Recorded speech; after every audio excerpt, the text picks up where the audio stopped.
Hello everyone, my name is Hugo and welcome back to my channel. Today we're gonna talk about two things, a book and a movie. You've seen it in the title, The Shining book, written by Stephen King, and The Shining movie, directed by Stanley Kubrick. I'll first talk about the book, then I'll talk about the movie, and then I'll compare them a bit and and I'll give my thoughts on whether or not it's a good adaptation or not. So first, the book, written by Stephen King. He's one of my favorite authors. I'll first give the oh yeah, by the way, full spoiler alert of the book and the movie, but you knew that.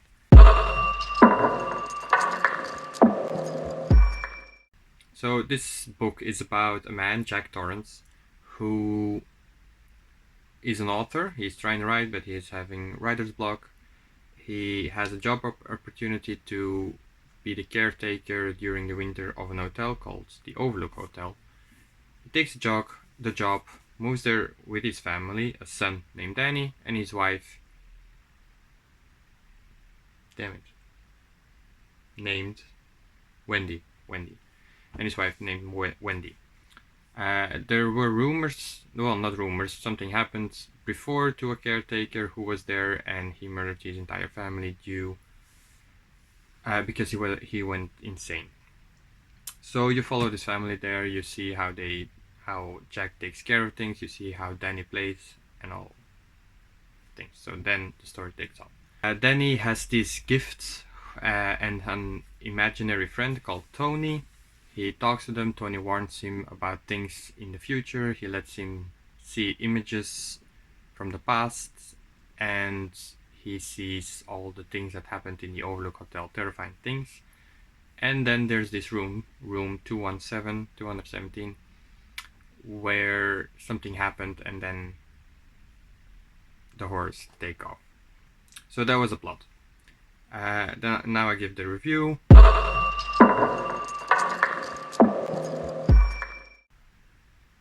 The Shining is one of my favorite books of all time. I really loved it. I gave it 5 stars.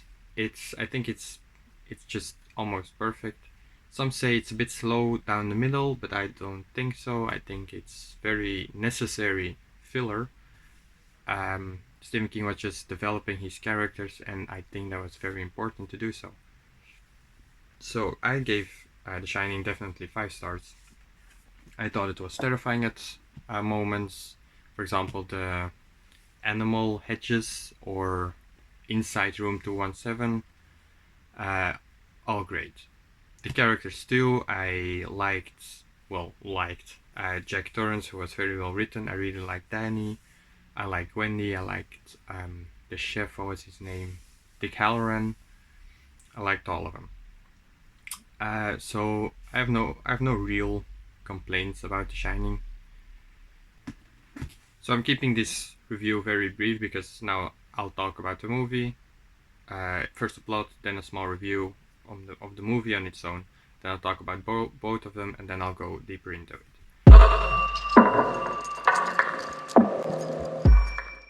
So now the movie, which is directed by Stanley Kubrick, stars Jack Nicholson, the kid Danny Lloyd, and Mary Shelley plays Wendy. The story is quite different. It starts off the same, so Jack Torrance will be the caretaker of the Overlook Hotel, and he goes there also with his family, son and a wife, so that's all the same. He first tries to write things, he takes care of things, they all seems fine. In this version, however, Tony is not some imaginary voice or someone he sees, who Danny sees, but it's like his finger, takes over, kind of possesses Danny at a moment, and he talks like this a bit and tells Danny what to do. So it's very creepy, and I think that's very well done. Don't know. You do know. Now come on, tell me. Don't want to. Please. No. The rest of the story is pretty much the same. So you see, I don't think I said this, but actually the story of the Shining book also is seeing Jack Torrance slowly lose his mind. So that happens in this movie too. You see how he slowly loses his mind, and then near the end he loses it and tries to go murder his family. The Overlook Hotel itself is also part blame of this, if not fully to blame.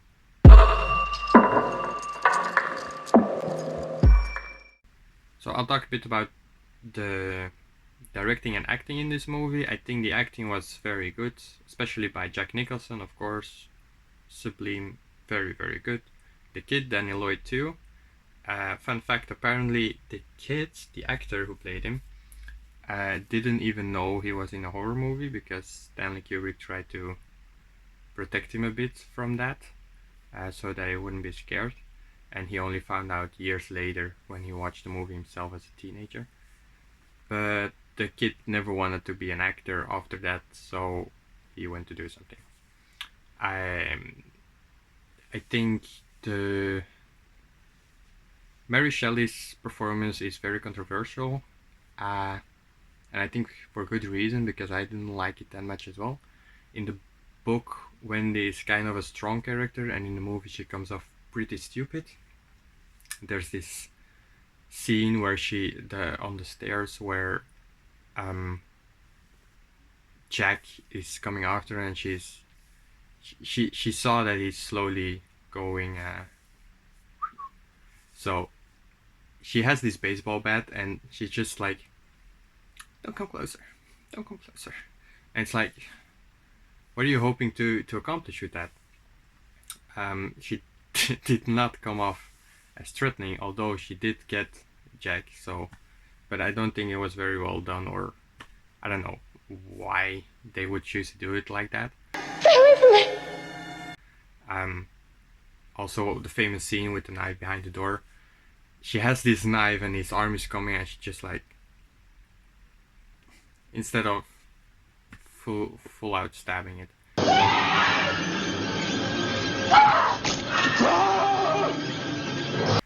I don't know, I didn't really like the character of Wendy in the movie.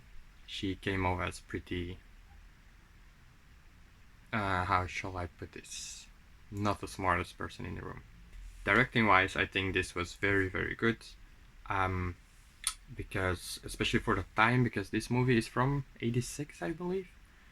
So I don't think there was used any CGI, and there were very cool effects too. The blood pouring down the hallways, or the maze scene, which I will talk about later. The maze scene was very cool as well. Or I don't know, just the overall directing. So I think it has good reason being as highly praised as it is, the movie, on its own. But now I'll talk about the differences, or some things I thought could have been done otherwise. The most important thing they didn't do in the film that was in the book, in my opinion, that should have been there, was Jack, who is... I don't care about the mallet being an axe or something. If they choose that it's an adaptation, they have some freedom of choice. But there was a moment in the book when Jack was already chasing his son and trying to kill him, and then he had this moment of clearance, of sanity, and then he started crying, and he told his son to get as far away as possible, and that he was sorry, and that he loved him, and all that stuff. That wasn't in the movie.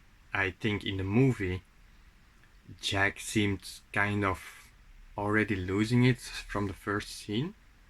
And I don't know if that was because it's just Jack Nicholson, or because it was acted like that. I don't know. Jack Torrance was in the movie was always kind of an asshole. He was very rude to Wendy. He was very strict with his son too. You didn't see a lot moments of love between the family. There were some, but not that much. While in the book, you see a lot of that, or conversations between his father and Danny. Then it hurts more near the end when you see Jack going crazy trying to kill his son. Am I making sense? I think so. So, I don't know, yeah, I didn't like that about the movie. Jack seemed always kind of an asshole or already kind of crazy, and that wasn't in the book. I'll come back later on with a couple of sandwiches for you, and maybe you'll let me read something then. Wendy, let me explain something to you. Whenever you come in here and interrupt me, you're breaking my concentration. You're distracting me. And it will then take me time to get back to where I was. Understand? Of course, in the book, they elaborate more about the fact that he's an alcoholic. That was also clear in the movie, since he was going to the bar and all. But it was, in the book, it was very, how shall I put this? It was an important fact in the book that Jack used to be an alcoholic. He laid off booze, but he has these like symptoms like lipping his lick, or he's licking his lip, or wiping his mouth with a handkerchief or something. So that was also a very big part of the book, which wasn't in the movie, but that was alright. What bothered me the most was that Jack was always kind of crazy in the movie, or seemed crazy, or a bit off. I wouldn't trust him. So in the book that wasn't the case, and I think that was something that was way better in the book. That was the character development, of all the characters, but especially Jack Torrance. In book it was way, of course it's a book, but way slower. Another huge difference in the book and the movie were the animals, the hedge animals. I don't know how you would call them, the bushes in form of animals. They sort of chased Danny around from the beginning. First they kind of moved a bit, and then when he turned back around they were standing still, but then in a different pose or position. And I think those were some of the scariest moments of the books. That was with the animals. Those weren't in the movie. However, we do understand it was 1986 or 7, and if you did that with CGI, it wouldn't really look good. So I get the decision not including that, and he changed that with a maze that was in the garden of the hotel. And I think that was a very good choice, because the maze scene was very thrilling and terrifying, although it didn't seem as alive as the animals, of course, because it didn't move. So it wasn't all. It was also not really directed to be. Could have directed it without edges moving or something, that you just take away and always get a dead end or something like that. I don't know. I still like the maze scene.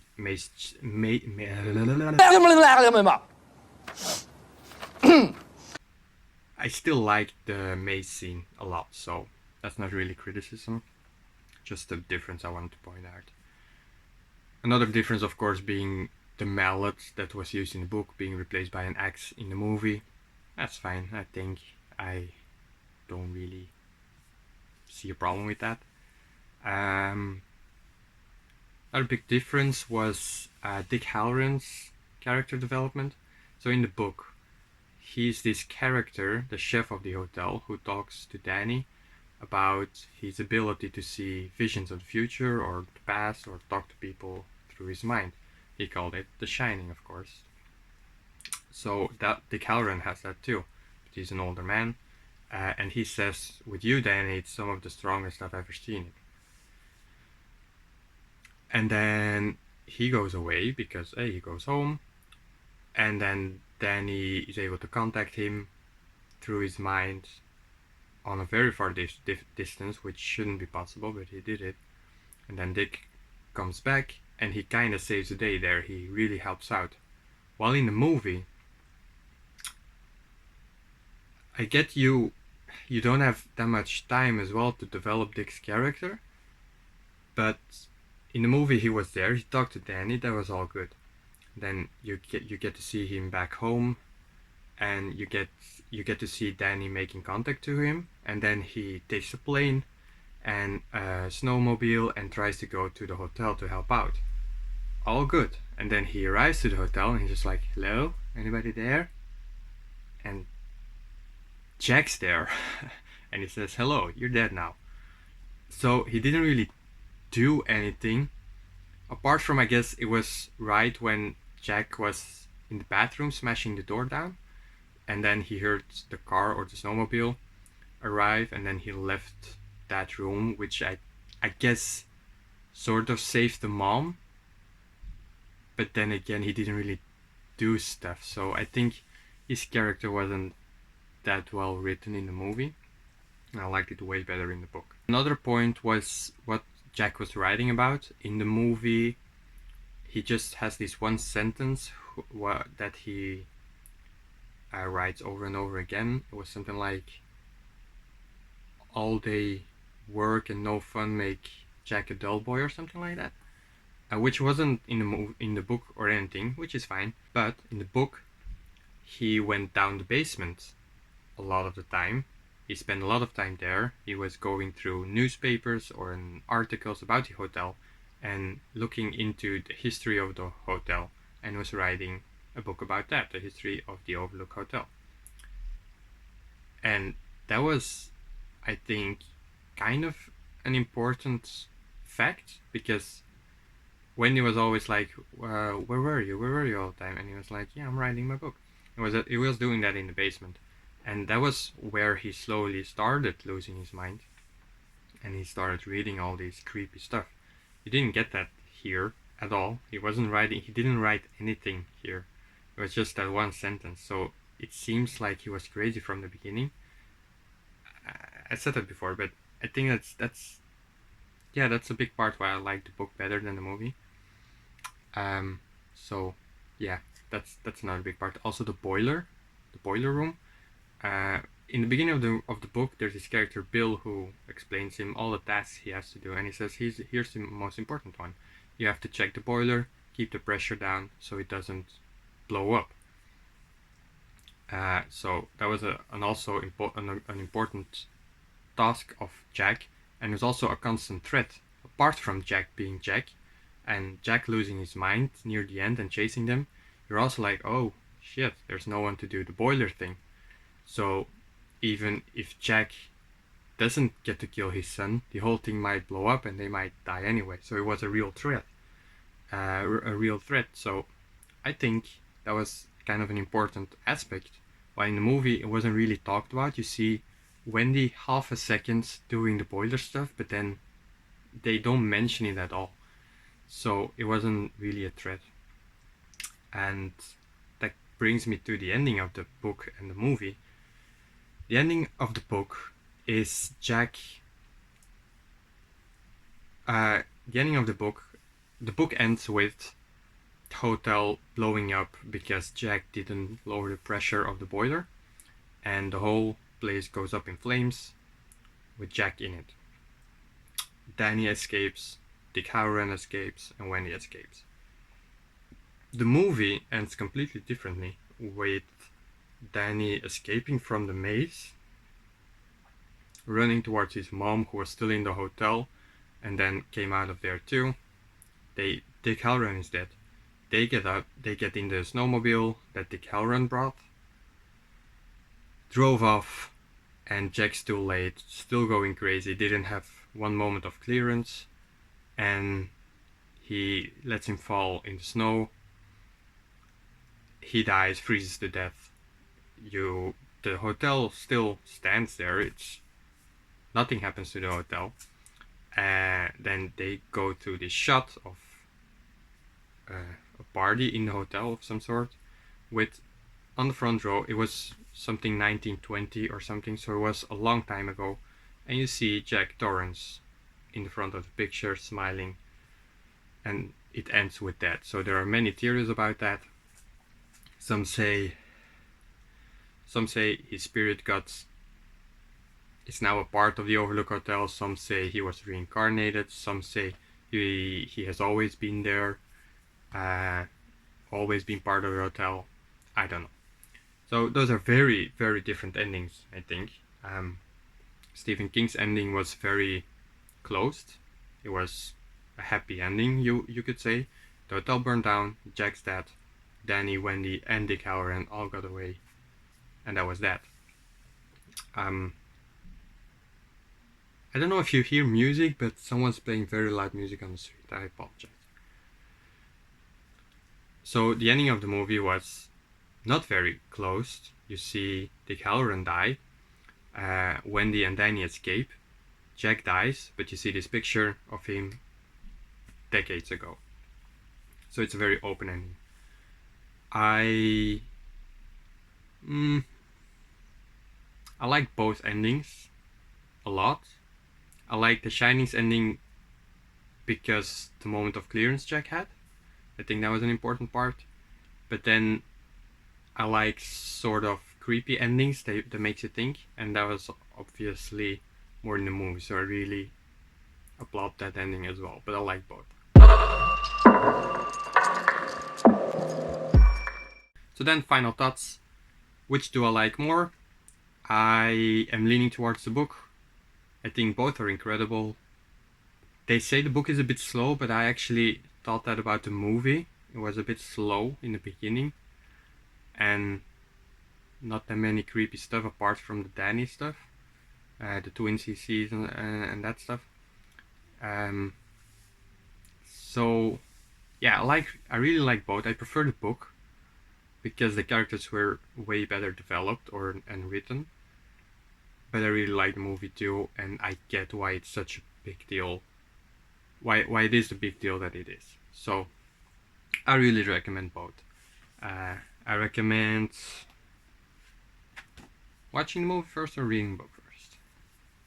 I recommend reading the book first, get you a bit of a background, more than you would get in the movie, but I really recommend watching the movie as well.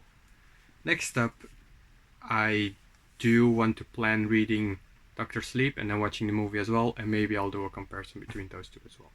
Do you agree? Did you read the book? Did you watch the movie? Which did you enjoy more? Leave it down in the comments. Thank you for watching. Like, comment, subscribe, and I will see you in the next one. Bye bye, guys.